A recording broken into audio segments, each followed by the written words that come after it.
Day 10. Ghislaine Maxwell trial. Still going. Could you please give us your name? Ghislaine Maxwell. Could you please? Ghislaine Maxwell. Could you please give us your name? Ghislaine Maxwell. Ghislaine Maxwell.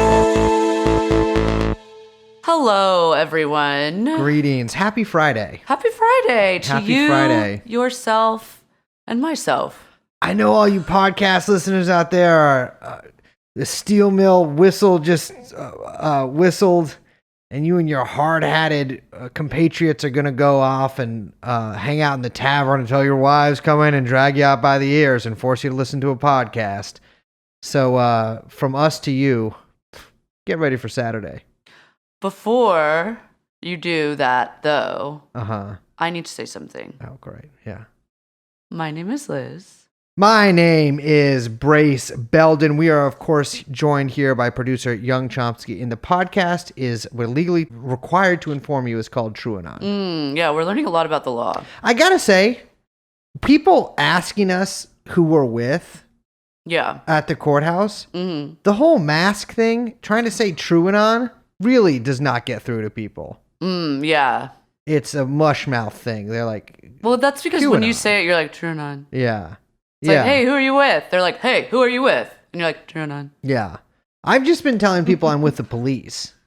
There is like a bit of Yeah. observer. There is the guy in the NYPD hat, though. Not a cop. I don't think he's with the police. No, he's I don't definitely understand not. that. Listen, Does he he's just want a people to fan of think the he's cops, a- or he just knows that they exist. Yeah. I don't know. Maybe he doesn't like Chicago PD, and he has to like show that he's like more regional on a thing. different. Yeah, Interesting. you know what? Not a hat guy. So none Day of my 10. business. Guys, the prosecution. Rested. It rested. It's over. It's done. The case is done. No, case is not done. Yes. So there has been a lot of people being like, "What?" I mean, we talked about this the other day. It's like, "What? Yeah, trial's over," but trial's not over. No, I don't know why people think that. Do people not know how trials work? Well, I would hope that most people have never been on trial, but yes, no. So the way it goes is prosecution. So like the people who work for the government yell at you, and then the guys that you hire to yell at the government, they after the government's finished yelling at you and saying, "Oh, you're so bad, you shouldn't have stolen all that money," you get your guys, your Jewish guys that you hire, and then they yell at the government goys that they hired. Oh my God. Government doesn't have don't get me started on that. Big imbalance there. Oh my God.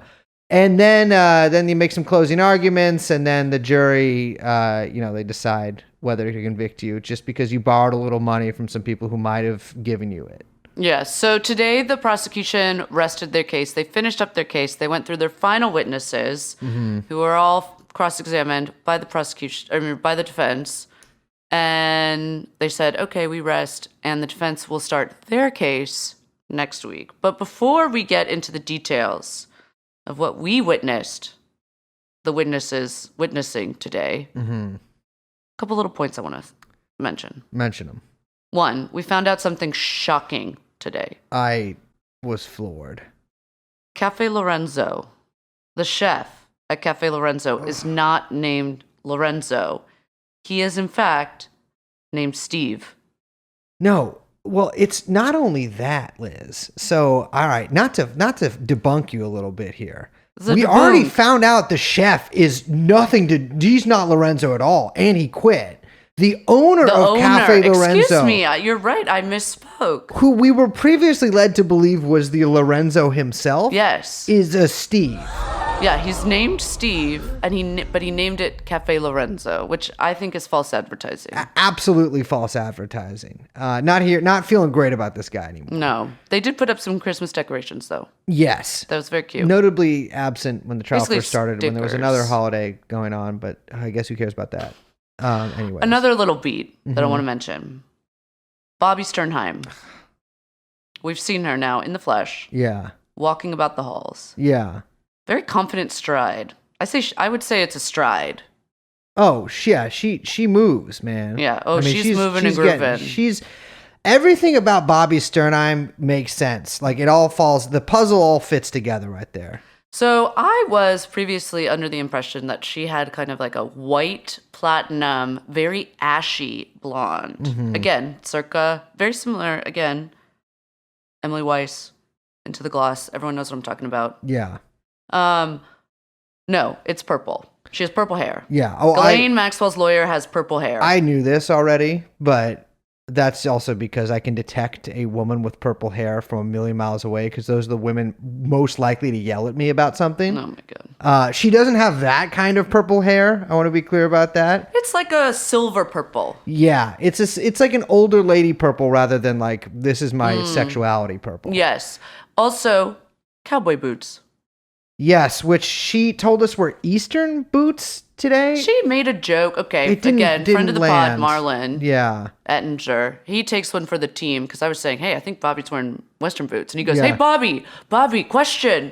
I'm a member of the press. Are you wearing Western boots? And she was kind of like taken aback and says, well, we're on the East Coast, so technically they're Eastern boots, which I don't think is very clever No. and that doesn't make any sense. Also, kissed me after? That was fucking the weirdest morning of my life. That is not what happened. I passed out in her arms. Oh my God. So speaking of mornings, and you know what? The prosecution decided only one thing could make court more interesting is to bring their friends from the DMV in. Oh, yeah. The first witness, this took us all by surprise. They got a guy from the DMV. William Brown, which I was hoping when they announced his name, I was hoping it was a former mayor of San Francisco, Willie Brown, who, by the way, claims he was warned that 9/11 was going to happen. And blind. Look it up. Willie Brown's not blind. Yes, he is. You think Willie Brown's blind? You don't know this? How can he tell? Well, he's like, how can he cheat on his wife then? Doesn't he just assume It's all? degenerative. Oh, well, Yeah. he is. Yeah, he is. No, he is. He's Oh. like fully, yeah. One of my most hated guys. But no, this was William Brown, the DMV Division of Field Investigations. And, you know, That's not a real division. well, yeah, I hope not, because I've been fucking driving around that racetrack, no license to my name. But he, you know, I was a little confused at first, and they started asking him questions, you know, just like the computer guy we were talking about the cart fellow we were talking about the other day, like basically, what is an ID? How do you get an ID? What's the process for getting an ID? And then they had him identify a couple of sealed exhibits for us. And we were sort of given, and he identified some dates on them, but we weren't really given an idea of who the pictures were.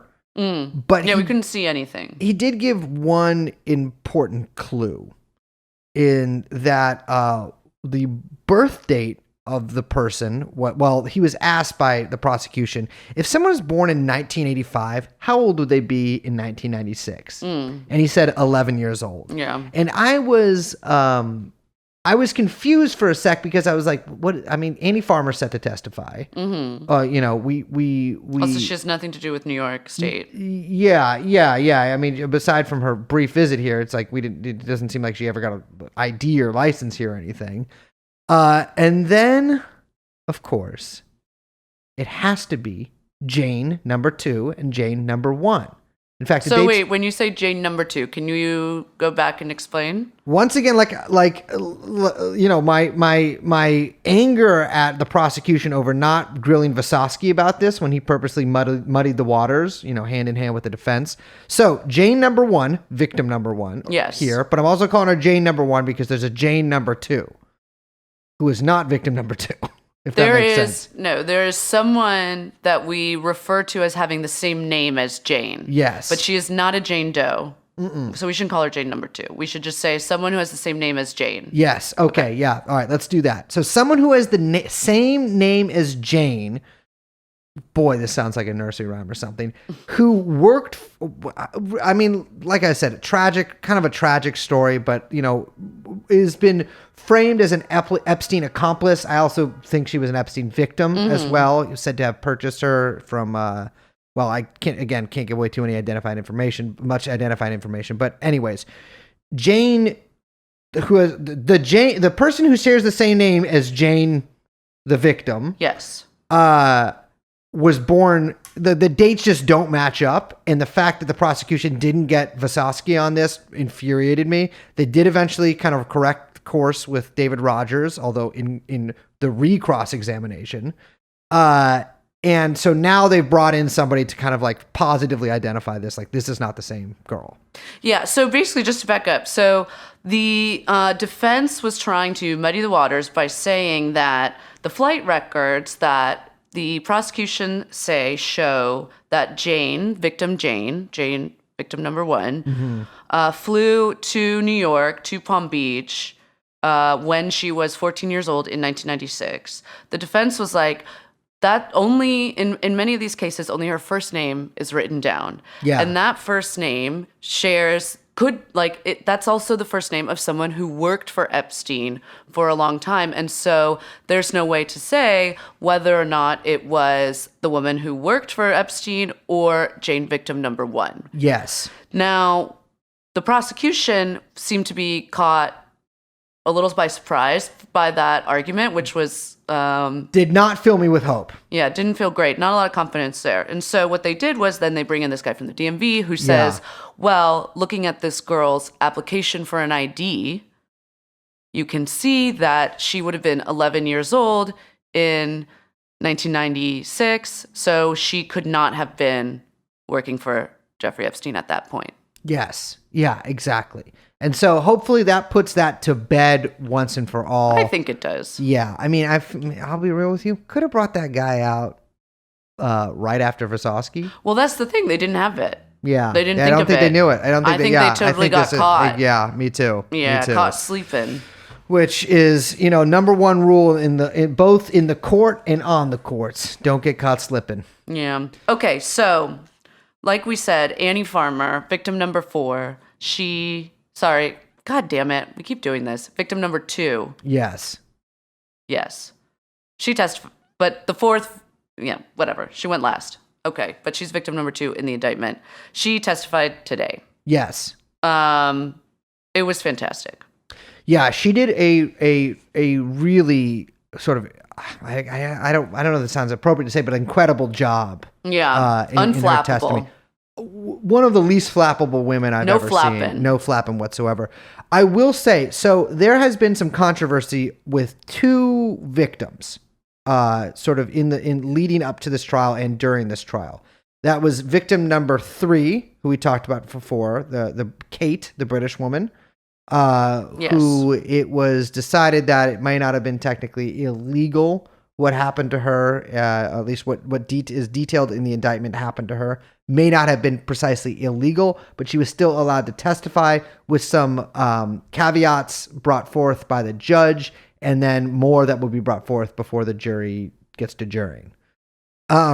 Similar caveats were brought forth for Annie Farmer, who is, by the way, the only accuser here who is going fully non-anonymous, first and last name. Mm-hmm.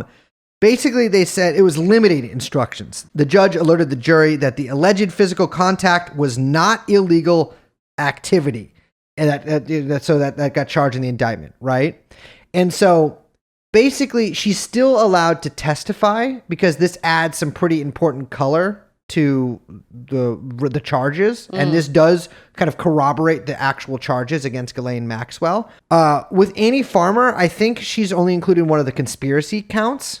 And so I'm not sure this would affect that, although at the charging conference, I guess we'll see how that shakes out.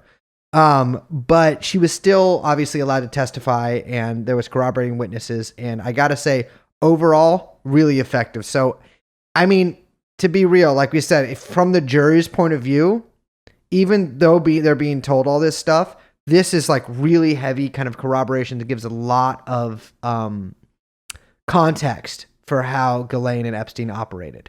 Yeah, so to be clear, the reason why they say it's not illegal is because Annie was 16 years old and the alleged sexual contact happened in New Mexico, where the age of consent is 16. Yeah. That seems so crazy to me. I know. What the fuck is going on in New Mexico? What is going on in New Mexico? I know. Why do they do that? I think it's a lot of states. Listen, I'm no expert on the age of consent. Yeah. But I think that's probably I'm glad the that case. you don't know anything about that. I don't know anything about it. That's a bad If gotta be real, none of my business. Ladies, your man is an expert on the age of consent, red flag. Yeah, and you're 15. dump him. Yes. I mean, I guess I probably should be because of the content of the show, but frankly, I'll be real with I you. still think it's a red flag. When it comes up, I'll deal with it. You know? Case Also, by case don't basis. let it come up. Yeah, well, we do a show about this. But so Annie Farmer is I think she became pretty well known. There was an article in the New York Times about her and her sister Maria Farmer, who we've had on the show, and we'll talk about a little more about how their cases are sort of intertwined during our description of this. They were some of the first people that actually went to the police about Epstein and Ghislaine, and then later were interviewed in 2006 by the FBI, and none of that went anywhere. Yeah. They were also supposed to be included in a 2003, I think, piece by Vicky Ward. Vicky Ward, who is in the courtroom. Mm-hmm.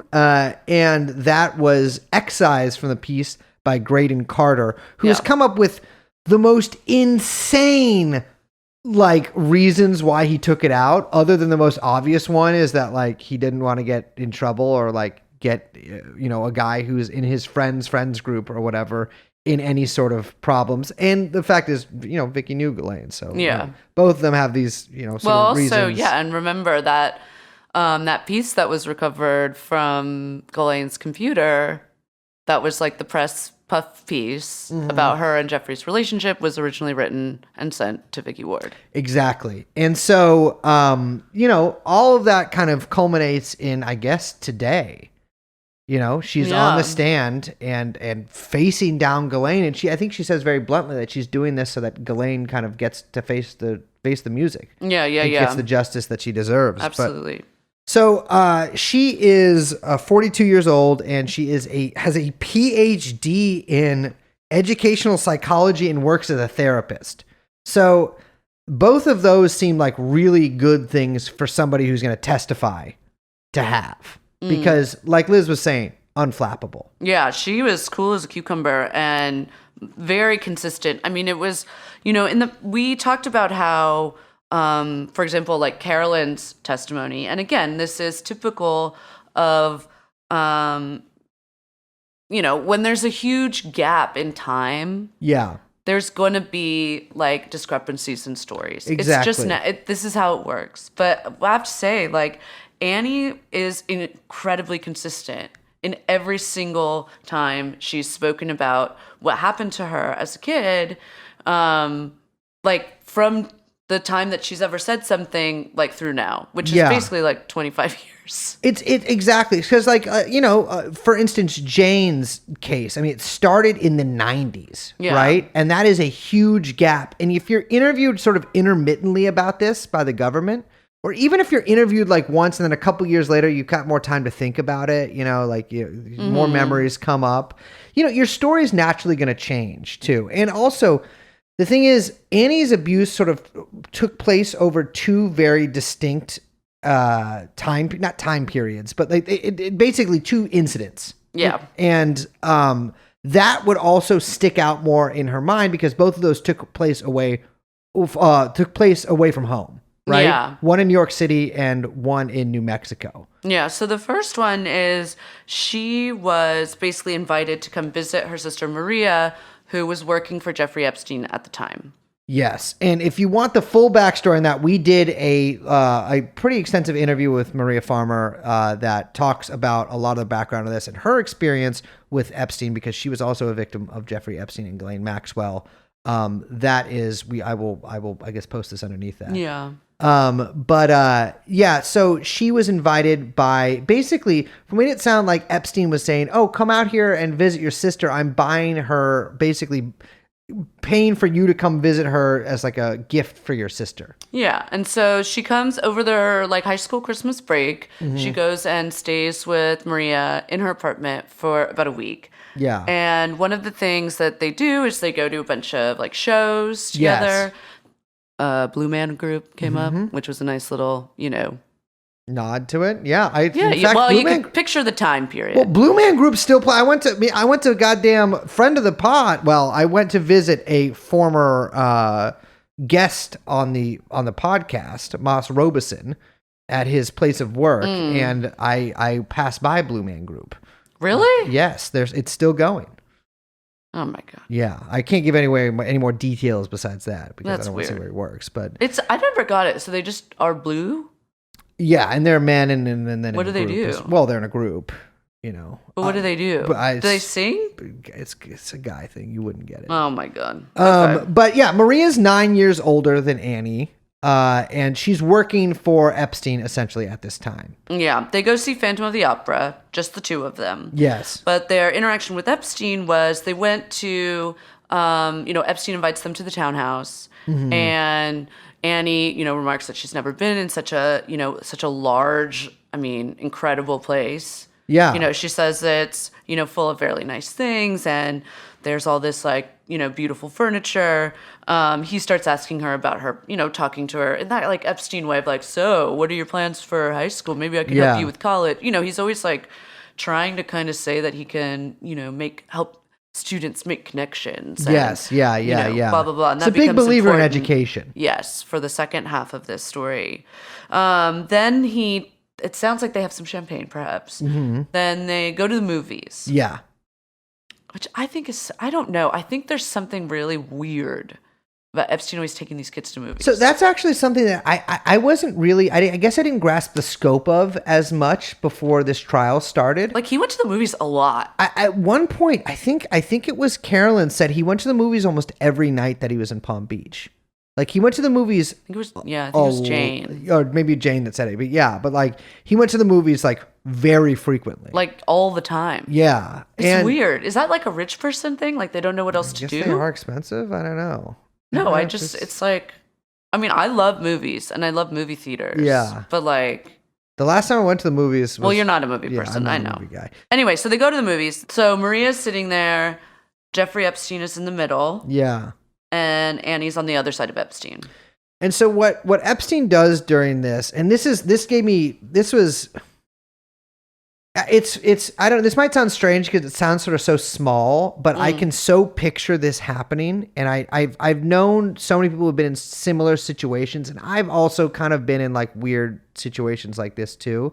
But Epstein is essentially trying to hold Annie's hand during this because keep in mind he's sitting between her and her sister. He's kind of a bigger guy. He's trying to secretly hold her hand, and then he starts rubbing her leg and rubbing her foot and kind of just feeling up on her. And he doesn't touch. She makes it clear during her testimony that he doesn't touch her private parts. Yeah, but he's definitely it's almost like he's playing footsie. Exactly. But you know what it feels like to me? It's the very physical manifestation of grooming. Interesting. Yes, I see what you mean. Yeah, he's testing the boundaries. Exactly. He's sort of dipping his toe in the water and being this is normal, and he's connecting it look, I've done this such a nice week. I've done all these things for you. I'm here to take you to see this movie. You're with your sister, blurring it's some safe. things. Exactly. Yeah, she says too that he was very conscious of the fact that if anytime Maria would look over, he would kind of stop and pull back. Yeah. And she said that Maria was very protective of her. 9 years older, so you're going to be, very protective of your little sister. Absolutely. Yeah. And she, Annie was asked how she felt about it, and she said, that she was really surprised because she's like, this is my sister's boss. Yeah, it was just not a Yeah. You're a kid. You don't think this is something that's happening. You don't automatically assume your sister's boss who's taking you guys to the movies together is going to start feeling up on your foot. Yeah. She says that it made her really anxious. Yeah. And that she felt really sick to her stomach about it. She didn't tell her sister. She didn't want to tell her sister. She said she was very confused and, she really didn't want to jeopardize anything with her sister's job. Yeah. Because, and they mentioned this, and we're going to hear from her mother in a little bit, who also takes the stand. But she says, Maria's living in New York by herself. She just graduated school. She's 25. She's trying to be an artist. And Annie's living at home with her mom, who's a single mom. They don't have a lot of money. That's something that she really, I think she, there's a certain point when you're I would say 15, 16, where you start to become more aware of your family as adults and their place as adults. And it's not a responsibility you feel, but you sort of start growing up in a different way where you kind of want to make things maybe a little easier for them, or you want to like just be sensitive to these things in a different way. Well, because you're starting to sort of have these more contacts with the adult world, and you see that that's kind of like looming on your horizon, and so you start to see your parents' place in it too. Yeah, totally. It's like when you realize that your dad isn't the boss at his work. Right, exactly. And you're like, wait, he's like just another guy there. Yeah, so she decides not to say anything. Yeah. But she does, and this is really crucial, she writes an entry in her diary. Yeah, well, there's two entries. So this became sort of a really poor point in the cross-examination. I think they bungled this. I mean, there's no way to do this successfully, but the first entry she writes, which I believe is either the day she got home or like maybe she said like maybe the day after, but like right when she got home, has this sort of like really, I mean, they showed us the whole entry and she read the entire thing out loud, and it's kind of like, it's so teenage and like comes from someone who's obviously like a very sweet young girl, talking about how magical New York was and how she always feels so different after trips. But like this time, and like in a good way, but this time she felt like that feeling like that sort of like that she's changed is going to stay with her. And that's like a good thing. And like she could see herself in New York City. Yeah. Nothing about Epstein there, but just shortly after there is another entry. Yeah. I want to say too that like we had pictures of the diary entries that were submitted. So it's not like typed or anything. And it has that like round bubble teenage girl handwriting. Yeah. That adds to this real like, because something I was thinking was that we're hearing from now grown women. Yeah. Like Annie's 42, 44? 42. And it's sometimes when you're hearing that, it's almost a little, you're not hearing the testimony of a young girl. Yeah, precisely. And so kind of like making that connection, it takes your brain maybe like one or two steps. Yeah. This is something we've talked about with some of the, especially with Jane and Kate, that there's a different voice that you're hearing. And so it's, you have to make different leaps consciously. Absolutely. Right? But here you're actually seeing like teen beat handwriting, Dear Diary, and like you said, there's a second entry where she really says, like, she starts working through in real time her really mixed feelings about how she felt really uncomfortable about what happened with Epstein. Yeah. And she names him Jeff. She says Jeff Epstein. And that she says like a couple times, it was weird, but also maybe it's not that weird. Maybe she's trying to kind of say like, maybe this is just something I don't totally understand as a young girl. This is like an adult thing. Like she's trying to rationalize it, but also not apologize for it at the same time. The thing is, yeah, exactly. And it's sort of astounding to see her actually working through this, because if you were ever a teenager who's been in a situation, or even this probably happens to adults too, you're in a situation where like, something isn't right. Right? Yeah, like something goes off in your head and in your body where you're like, this is something wrong happened. I can imagine this is a pretty common kind of line of thinking when sexual harassment especially happens at work, because it's like what? This is happening, but no, like this can't be. Mm-hmm. But so she basically says like, he caressed my arm, shoe, and foot. It wasn't weird, probably normal. Which, by the way, if you're saying probably it wasn't weird, normal, it's like that's like so heartbreaking to read a kid say I know. It's probably normal. Like basically saying I just don't understand it yet because I'm not an adult. Yeah, and she says like not a big deal. Probably really don't think it's a big deal. Like I know it sounds like I'm trying to justify him doing something really weird, but I'm really not. And like, it's so clear, like, to anybody, no matter how emotionally stunted or, whatever, any witness to this, her reading this was, it's like, this is so obviously like a textbook case of someone trying to work something out in real time. Yeah. Totally. And she uses the word. Basically apologize for it. Exactly. Yeah. Yeah. Almost frame it like, not like it's her fault, but like this is. Like, I'm tripping. Like, totally. I can't, I'm just being weird. Yeah. Yeah. I must have interpreted it wrong. Exactly. And she does say, I mean, most of it's her saying it wasn't weird, which obviously means it was weird, but she does actually say it was weird. Yeah, at she one does. point. which she mentions during Cross. And so she talks to Epstein a few times after that, because she goes back, right? Like we were saying, she's back home she's in back Arizona. home in Arizona. And she talks to Epstein a few times by phone, and eventually he invites her out to his ranch in New Mexico, Zorro Ranch. Yeah, so later on, I think we can just like cut in here and say some of the mom's testimony because I found this like kind of important. We hear from Annie's mother, who says she was the one who took the call from Epstein. Yeah. And she says that Epstein told her that he was having a big group trip to his ranch in New Mexico with a bunch of like, kind of like gifted students who he was interested in. Young scholars. Yeah. And what did she say? She framed it as like kind of a retreat? Yeah, like a weekend retreat where they were like going to talk about what kind of college they wanted to go to. Yeah, it could probably help guide her in selecting a college, and that it was supposed to be like a college immersion trip, basically. Exactly. Like it's going to be a bunch of kids getting together. And her mom rightly was like, how do you have all the housing for like 20 to 25 students? That's what she says Jeffrey told her. And he says, I have all of these cabins on my ranch and it'll be fine. Her mom says, is it co-ed? Is it just girls? Is it boys? He says it's co-ed. Her mom says, well, who's going to be chaperoning the girls? And he says, my wife, Ghislaine Maxwell. Exactly. And at this point also I gasped. Yes. Yeah. Liz did audibly gasp. So this is the thing too, is like, so far, people's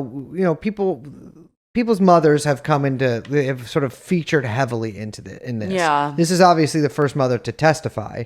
And a lot of the times, you're like, wow, these moms like really were not. Yeah. You're like, where is the mom? Fuck their kids are doing. Totally. But then you hear this and you're like, well, I mean, she asked all the right questions. Exactly. Her other daughter is working for this man. Yes, and it's like supposed to go out there to. That's the whole thing. Jeffrey told her that Maria would be on the trip. Yes, and of course, Annie gets there. There is no Maria, let alone 20 to 25 other scholars.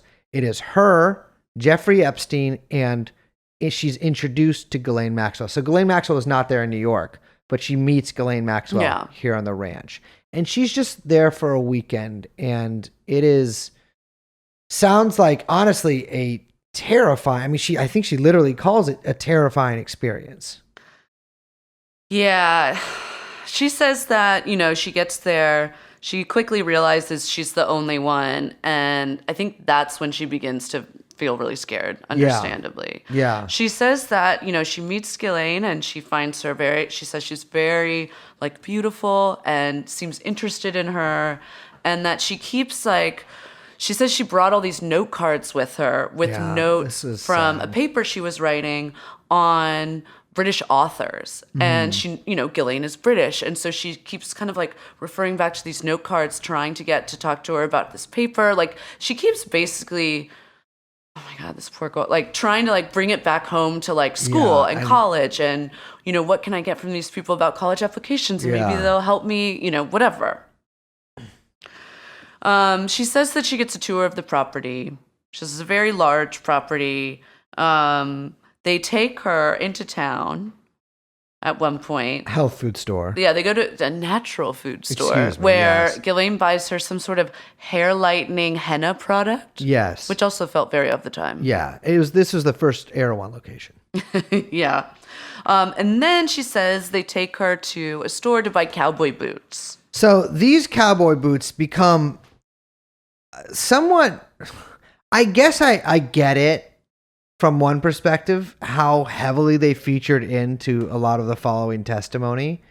But boy, they took up a good chunk of the afternoon. They were like trying to problematize the cowboy boots. And I'm like, I don't know what they were trying to get at. It all was fine. They bought her a pair of black cowboy boots. And we're going to have a little cowboy boots digression here because they spear their way through the afternoon. I will also say too, they were less cowboy than I thought they would be. They were much less. I thought they were going to be full on cowboy boots. They were kind of like a 90s style, like trend cowboy boot. Yeah. They didn't feel like a proper boot. Yeah, and even like Annie was like, yeah, I don't know, they're boots, Like they looked like a it's- Nine West version of a cowboy boot. don't know what that is, but. Uh-huh. So they buy these for Annie, and she's sort of like, she has them, and I guess she wears them horseback riding, and she takes them back, and she sort of puts them in a storage, she's like a storage facility with like a bunch of her stuff that she stores when she goes off to college. And later, I think it was when she was interviewed by the FBI in 2006, she tells them about the boots. They don't do anything with that information Because the case goes nowhere. Exactly. And sort of after that, when she realizes the case is going to go nowhere, she decides in her own words that she's going to sort of reclaim them.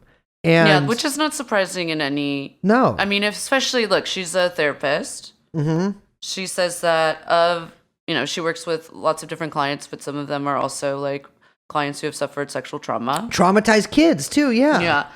One of the main kind of like tools for trying to, work through traumatic experiences, particularly ones having to deal with like sexual assault, is to kind of like take ownership back over like your own narrative and like your own agency. Yeah. And in doing so, like one of the tools like many people reach for is like some of these objects that maybe they've like put to that have symbolic value about the incident. It's Yeah. like, let me take this Yeah. and see if I can put it to a different use to rid it of this symbolic value. And now it's like a different part of my life as I'm moving on. Absolutely. This is a common Yeah. I mean, it's like so clear what it was about. Exactly. Right? And like I thought that Annie, like in every single thing she said, like I can't stress this enough.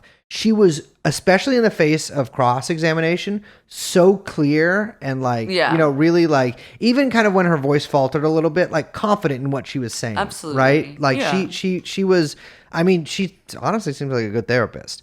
Yeah, so she says that she reclaimed cowboy boots and Yeah.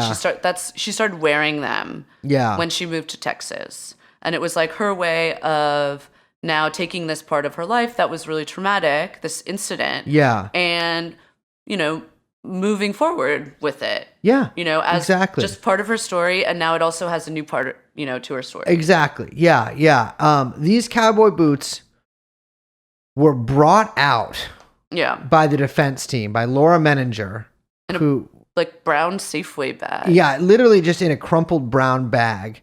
And Very classic evidence bag. it was, yeah. And Annie identifies them. She's like, yeah, these are the boots. And they like have her hold them up and they start asking like, well, it seems like the heel is worn down. And she's like, yeah. She's like, and the toe is scuffed. She's like, yeah. She's like, and the leather, it looks like you worn it once or twice. And I guess what they were trying to prove there is that like she didn't think of them as important because she'd mistreated, like they started calling it evidence. And they were like, well, this evidence here, like, so you wore the evidence?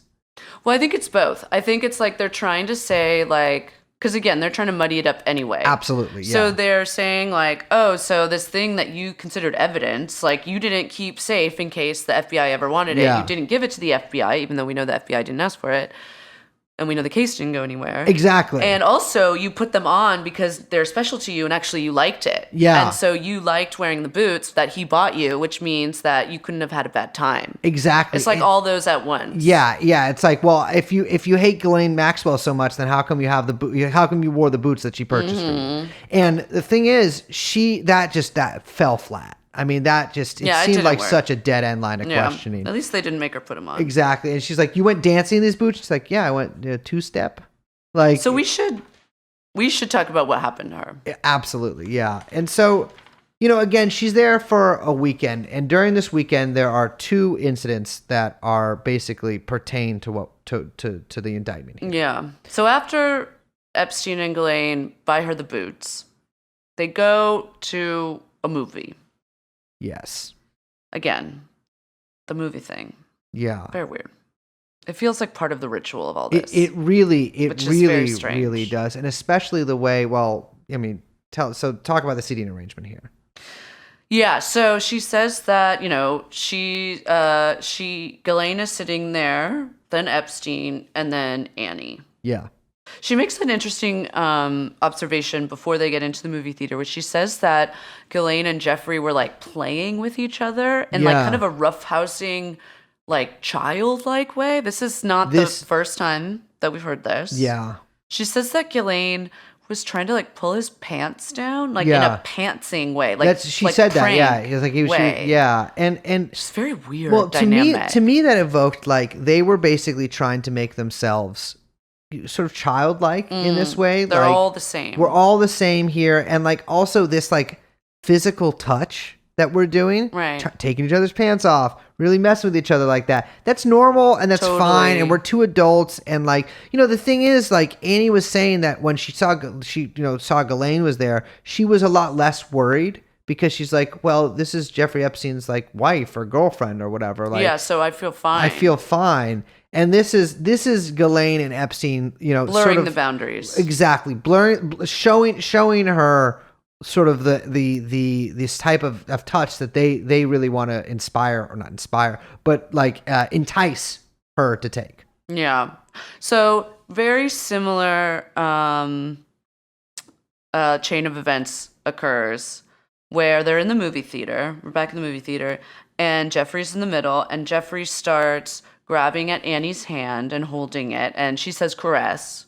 So it's really like kind of a groping of the hand. Yeah. He starts like playing footsie, having his foot go up her foot and her leg, and that's going on the whole movie, and she feels very frozen and uncomfortable. She notices that he doesn't stop even though Ghislaine is right there. Yeah. And it's not like the time when Maria was sitting next to him. Like She was he's- explicit. Yeah. Yeah, that he's much more comfortable and doesn't seem to be afraid of Ghislaine seeing it. Yeah, exactly. It's just like very, very blatant and open about this. And this is like we were saying, this is him. And, you know, she herself identified this. I mean, again, this woman has a fucking, you know, a PhD. She knows how to talk about this kind of stuff. She's talking about him blurring the lines right here and like testing the waters and disrupting her boundaries, right? Because the thing about a movie theater too, I was thinking about this earlier, is you're much less inclined to be like, hey, stop that in like a loud voice, because there's this sort of expectation of like polite, shh, you know, and like Yeah. it's That's a good point. Would add to the Ugh, that's so anxiety, awful. and especially the anxiety like a young person would feel in Yeah, this sort totally. of situation. I mean, Oh my God. I know it makes it that much worse. Ugh. So after that, They go back to the ranch. yeah. And she says, this is how she put it. It was decided that I should learn how to give Epstein a massage. Yes, and this is where we begin. This happens with Maria Farmer too, I believe, and so many other victims that, you know, it starts with basically Ghislaine saying, "Let's give Jeffrey a foot massage," or "You need to learn how to give Jeffrey a foot massage." Yeah, which so I gotta say, even if there wasn't sex stuff happening here, is such a insanely fucked, like just showcase of who's in control and who's in power in these Yeah, situations, right? totally. Like a teenage girl, like netting your foot, even without all of the other stuff surrounding that. That in itself is like, you're going to prison.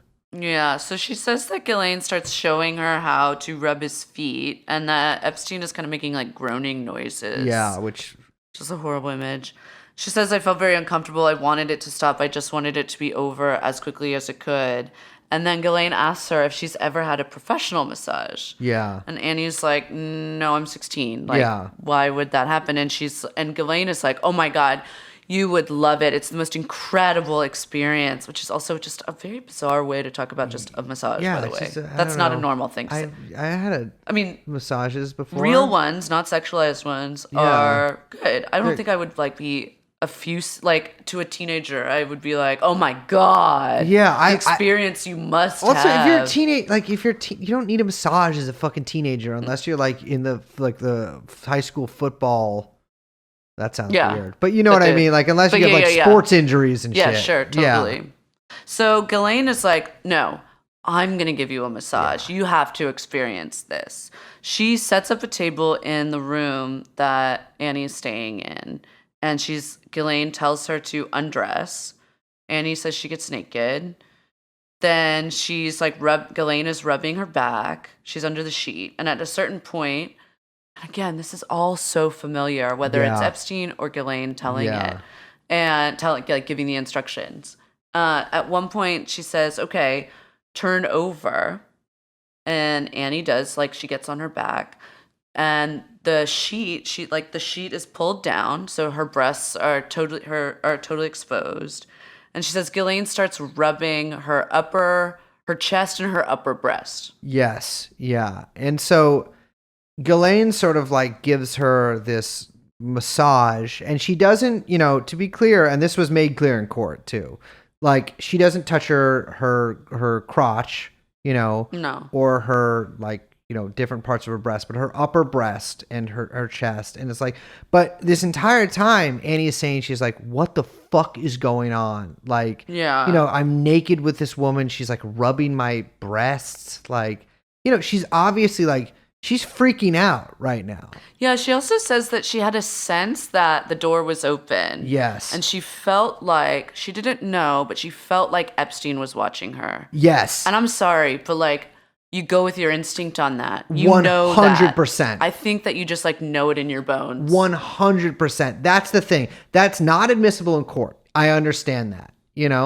I get that, but she's right. Yeah. And like, with keep it in context, everything we know about Epstein, whether he was watching her through a camera or more likely through like the door. Yeah. It's like that is, I don't doubt Annie on any of this, but like, I am fully, backing her up on that. Like, you're right. Yeah.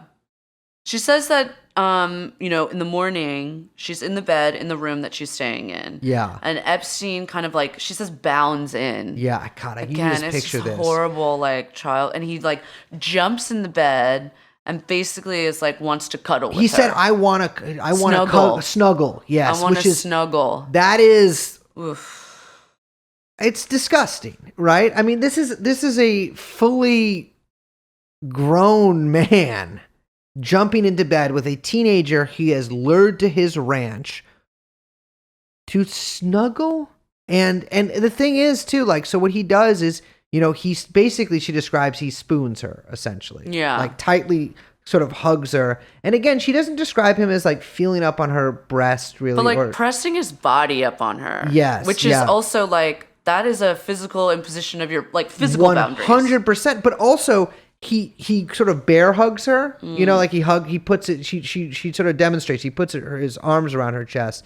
And like, this is not a huge hulking, teenage, this is a teenage girl. You know what I mean? Yeah, she's very small. Very small. Yeah. And she is, as she talks about, she's like, during this whole trip, she is acutely aware that she's like basically stuck on this ranch with him. Yeah. And like, no, she's afraid. She's afraid, right? And like, you can just imagine it, like her. Well, I'll just put myself, in this situation.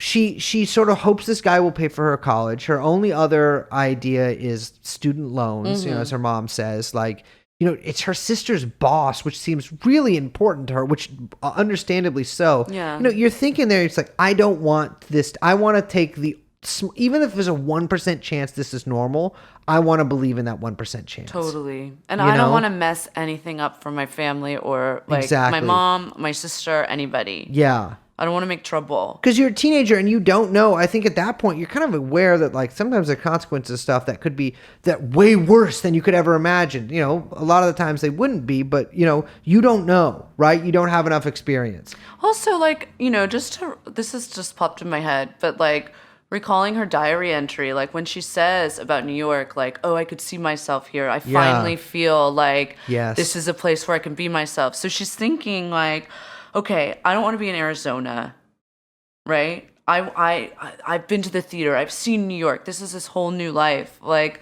my ticket to getting out of there is college. It's like this like new worldly life. Like I don't want to jeopardize that for myself. Yeah. It's just heartbreaking. The whole thing is heartbreaking. She basically, this is going on. She says, and this is a great move, real smart kid. Yeah. To Epstein, she's like, oh my God, I need to go to the bathroom. Really good move. Yeah. Goes to the bathroom, locks herself in the bathroom, waits for him to leave. Yeah. And he does. She tries to like engage Ghislaine that day. Yeah. She says that Ghislaine is really distant, doesn't really care about talking to her. doesn't seem to have any interest in her Yeah. paper about English authors. Yeah, which just like she zero doesn't. interest, which the defense tried to play off as like, well, that doesn't matter. But like clearly that is a pretty important contextual hint here that she was not brought to that house to talk about her education. Yeah. So she flies home. Her mom says that she picked her up at the airport and she was really silent. Mm-hmm. And her mom had an idea that something wasn't right, but that Annie kept telling her each time she asked her about it that she didn't want to talk about it. Yeah. And that was the last time she had contact with Epstein or Ghislaine. Yeah, Epstein did pay for her to go to Vietnam and Thailand on a sort of like, I guess I vaguely remember people doing this when I was younger, but like I guess people go abroad in summer to like build up like college, to get into college. Yeah. It's, like, And better it'll to be do. like, oh, look, I did community service. Yeah. I didn't do that. Yeah, me neither. But she goes to Vietnam and Thailand. Epstein pays for it, but she has no further contact with him after that. This was basically the end of the cross-examination the prosecutor questioning her, and then we get on to the cross-examination done by Laura Menager, some of which we've already talked about here. But this was they tried essentially the same tactic that they've done to varying degrees of success with the other victims on Annie, where they take past statements they've made and then, sort of say, well, you said this during your testimony, but you said this in the past and it's different. And, for like some people, like Juan Alessi, for instance, said during his testimony that he went to Epstein's house one time after he stopped working for him and robbed him of thousands of dollars. Whereas previously he'd said that he'd gone there 2 times, maybe 3 times, and like there's these, these sort of like credibility gaps there. They tried to do the same thing with Annie. And not only did it just didn't work. And it became almost confused. Like it became confusing because it just wasn't working. Like they were having her essentially corroborate herself. Yeah, her previous statements were not inconsistent. Like the things that they tried to be like show that this was inconsistent, like just weren't. It was so clear that maybe if the words were slightly different, the intention and the message that was trying to be conveyed was completely like consistent. Yeah, if the words were different, they were synonyms. Yeah, and I asked, I was talking to someone who was in the courtroom and was just saying like, oh, how did the jury look during this? And she was just like, they looked so fucking bored. Yeah. And I'm telling, like, I don't think that Menager was, like, I don't think any of it worked. And the thing is, even just, and this is my little layman's courtroom understanding, even just the way that they were presented. I mean, these are both blonde women with glasses, right? Mm-hmm. But the way that Annie was talking was so like, attractive in the way that like, you're like, this is like, I believe this woman, right? Like you were like, you sort of naturally drawn, inclined to believe her. And Menager was so sharp and so like quick, rapid fire and like, asking, and like kind of mean. Really mean. Yeah. She went line by line in one of the journal entries and asked her every single line. She was like, you did this, right? And you felt this about this, right? And like, it's just like, it was to the point where it seemed like she was trying to wear Annie down and it just was not working. But it didn't work at all. No. And she came off Laura Menager, really badly, I thought. Yeah. Then not only does Annie have diary entries that corroborate, because here's the other thing, the defense makes a big point about this. Oh, but you don't have a diary entry that corroborates the New Mexico trip, do you? Yeah. She's like, no. Turns out Annie told her high school boyfriend about the encounter. Yes. So Mr. David Mulligan comes to the stand. I love this guy. I love this guy. So, like Liz just said, she doesn't have, she kept this diary during her youth, and the defense is like, well, you didn't write about this really bad incident that happened to you, which actually really tracks with what, first of all, as somebody who's kept a journal, because diaries are for girls, who's kept a journal since he was a very young man, I've had really bad, some of the worst things I've seen in my life. I have not written in a journal right when they happened. Right, because the act of writing it down is the act of Cements like making it real. real. Exactly. Yeah. Like I have witnessed some evil deeds. And, it takes you sometimes a long time to kind of get them out. Yeah. But, she starts dating this guy shortly after returning just the next school year. She's now 17. And they call him to the stand. And, like Sean for Carolyn, but he was just like, it was... And again, this is maybe not so germane to the actual case, but I found the man to be very charming. Oh my God, he was so cozy. Like the most perfect, like 90s down to the blue shirt. Oh my God, Gen X all over. Yeah, like Through and through. And they sort of opened up. I said Paul Reiser vibes. Yes, which I didn't understand, and I still don't. But I'll Google it after we finish recording this. So I also wrote, I realized, Menager being insanely annoying in my notebook. Yeah, well. So they bring him out, and this was immediately charming. They asked him, how old are you? He says 42. He's the same age as Annie. What was your degree of education? He says master's in special ed. What do you do now? He says, now I'm a baker. And like that got a big laugh. Yeah. It's like, and it would immediately sort of set the tone. This sort of like intelligent but gentle man. Yeah, very gentle, very, very gentle. And you know what? He corroborates Annie's story. Right down the line. I mean, he was like, look, he basically was like, yeah, she told me about it actually twice. Both times were in the context of they were getting like physically intimate. Yeah. And clearly she had this trauma that then she needed to work out before he and her could go any further physically and as like, her boyfriend, which is, again, that's how that fucking works exactly. when you've been through a sexual trauma. Well, when he said that, I immediately thought back to instances in my own life when I've been in situations, like only a couple times, but with women who, have had some sort of trauma. And that is usually really like, that's when a lot of the times when it first gets brought up, right? Because that's the time like you kind of can't shunt it aside or like, you're like, I have to mention this. Yeah, you you know have to what I mean? disclose these things. Exactly. Or like explain why maybe you feel uncomfortable that's about why, certain yeah. things. Like I don't feel comfortable doing this because, and then, you explain. And even him saying like she explained a little at first and then she explained more another time, it was clear how he really cared about her. Yes. Like it made me tear up a little bit. Oh. Yeah. Yeah, and it all tracked. It all sounded so human and real. Like that is how this happens. Like I don't know. It just felt like the best corroboration that they could have had. Yeah, exactly. And and also I found out they started dating in junior year of high school when they were 17. So I think it was 1996. 1996, yeah. And then they dated. I was sort of surprised to hear that they dated on and off, as he said, until the end of 2003. And then we found out later during Sternheim's rather brief cross-examination of this guy that actually they keep into contact, talk once a month, and she actually recently came to his wedding. Yeah. He was really great. I'm glad they're still friends. Yeah, me too. That's a good, that's good. That made me feel that's hopeful about love for all the people in the world. But after that, I thought he was going to be the last witness.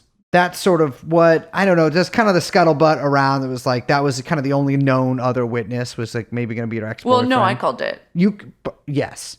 Yeah, but I'd heard a couple, maybe they probably got it from you. No, you got it from me. I told you. I was like, oh, definitely they're going to call the ex-boyfriend. Yeah.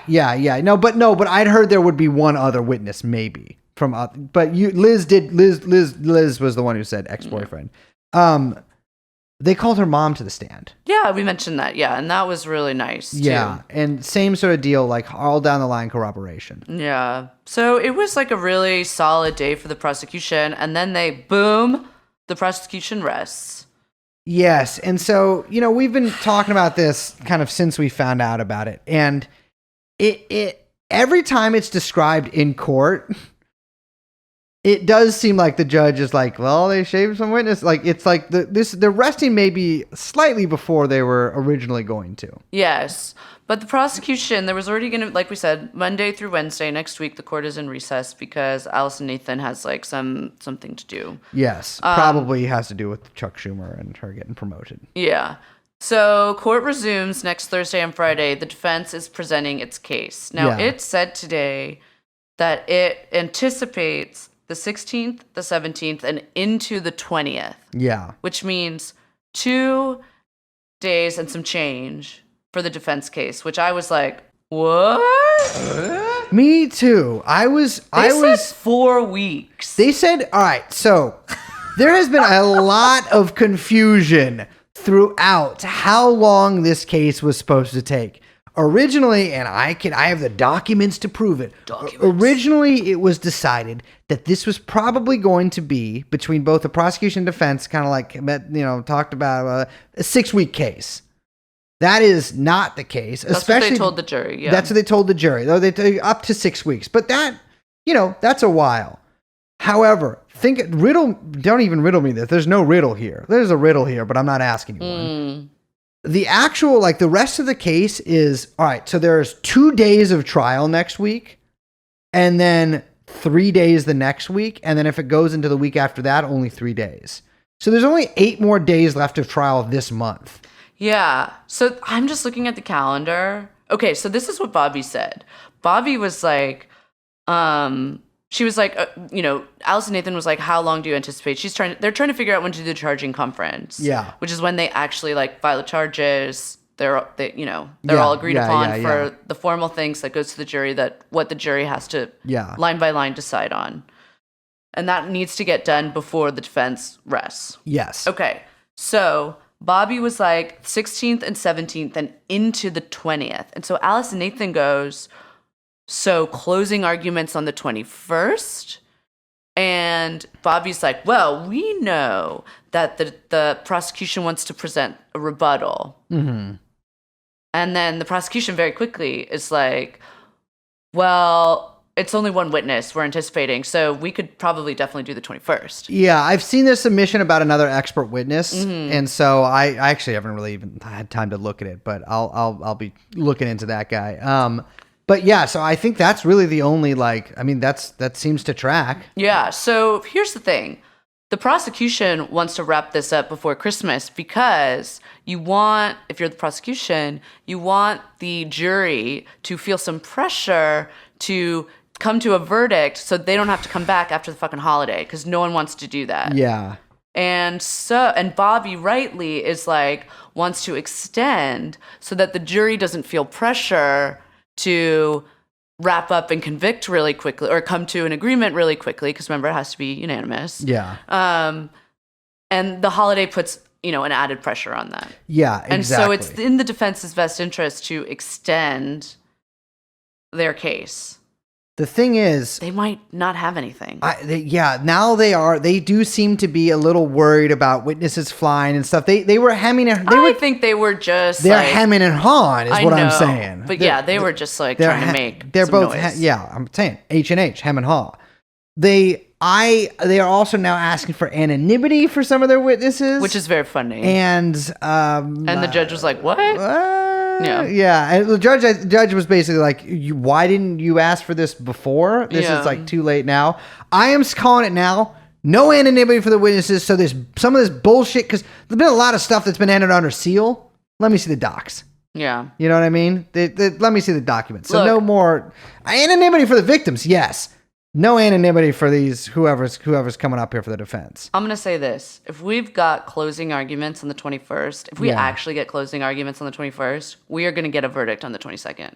100%. There is absolutely no way a jury is like, no, let's come back Monday. Yeah. I just don't fucking believe it. Yeah. And I think if that is the case, it'll be guilty. So the other thing too is that would be really funny. And maybe that's not the right word to use. Keep in mind that Ghislaine, who, by the way... Oh my God, yes. Matrilineally not Jewish, but Protestant. Yeah, you haven't mentioned that before. Yeah, crazy stuff I found out. Birthday. Christmas. What? 60th. It's her 60th? Yeah. She doesn't look a day over 75. Big 6-0. Imagine what a birthday present that would be. Exactly. I mean, here's the thing. Even if she gets off, which by the way, we do not think that she is going to win this case. I think they're going to get her on something. They're going to get her on some. I mean, there's a maximum. If she gets convicted on all of them, she faces up to 70 years. And I gotta say, 6 years old, adrenochrome supply cut off. She doesn't have her sleep mask. Yeah. And we're also sending Liz into women's prison. Okay. She doesn't got much time. But she's also got 2 perjury charges she's facing. Right.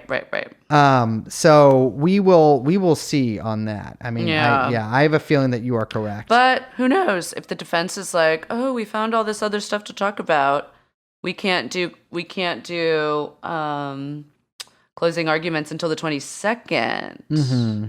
She's like, actually, we have a director's cut of the Frazzle Drip video with commentary from Huma. Yeah, It would rock if this finished before Christmas. Why? What is Christmas for? It's for me. I love Christmas. You know that. Yeah. You should be a little sensitive to me. Sensitive to you? Yes.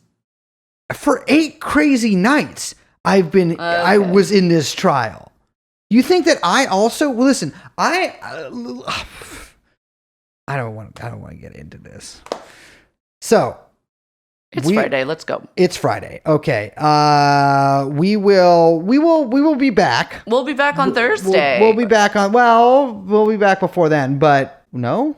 No, we'll be back with trial coverage on Thursday. We'll be back with trial coverage on Thursday. Yeah. Yes. And so listen to Liz say that and also me. We will be back for trial coverage on Thursday. If you contact me asking for trial coverage while there's no trial, I will log your IP address and call the police and say that you have a hostage there. And to say that you're going to say you don't, but you do. And it's in your belly like from Total Recall. Oh my God. So. Yeah, Yeah. Be cool. Don't be uncool. Don't get the little guy from Total Recall on your belly. That would be weird. I'm Liz. My name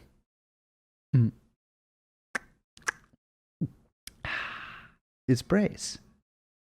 We are, of course, joined by producer Young Chomsky. You've just listened to TrueAnon, and we will see you next time. Bye-bye. Bye-bye.